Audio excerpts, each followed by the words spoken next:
Salut les EB4! Aujourd'hui, notre leçon est une leçon de grammaire intitulée La phrase simple et la phrase complexe.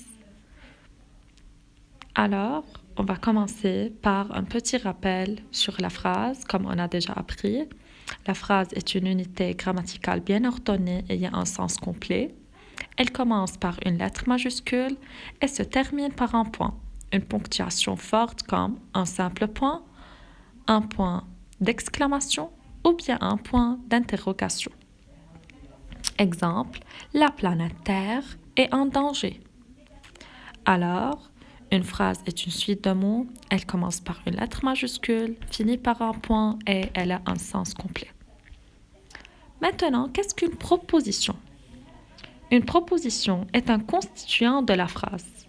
Elle se compose d'un sujet et d'un groupe verbal, un verbe conjugué et ses compléments. Par exemple, Fadi joue dans le jardin. Alors, c'est une proposition simple. Il y a un sujet, il y a un verbe et avec son complément dans le jardin. Maintenant, quelle est la différence entre la phrase simple et la phrase complexe? Pour qu'on puisse savoir la différence et distinguer entre ces deux phrases, on a à suivre deux étapes. De 1, on doit relever les verbes conjugués dans la phrase.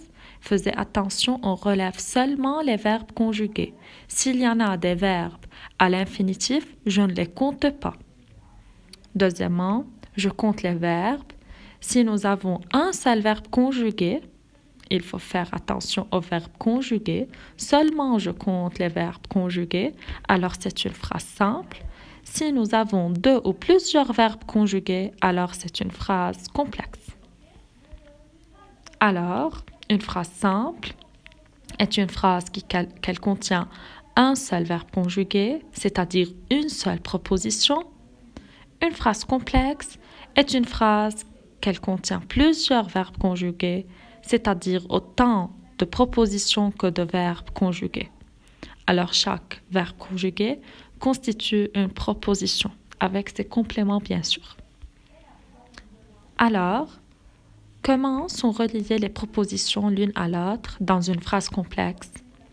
Nous avons deux types, soit par un signe de ponctuation, par exemple les deux propositions dans une phrase sont reliées l'une à l'autre, soit par deux points, par un point-virgule ou bien par une virgule, soit par un mot de liaison, comme et, car, mais, parce que, lorsque, et tout ça. Je donne deux exemples.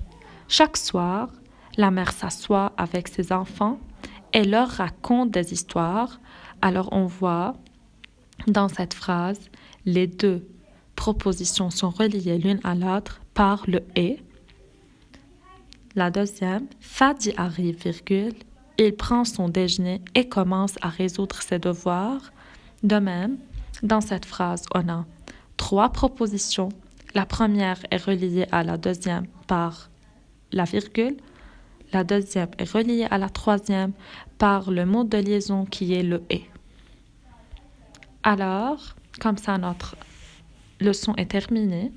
On a à faire des exercices à la page 38 et 39 dans notre livre unique de français Vivre le français et dans le cahier d'activités à la page 28.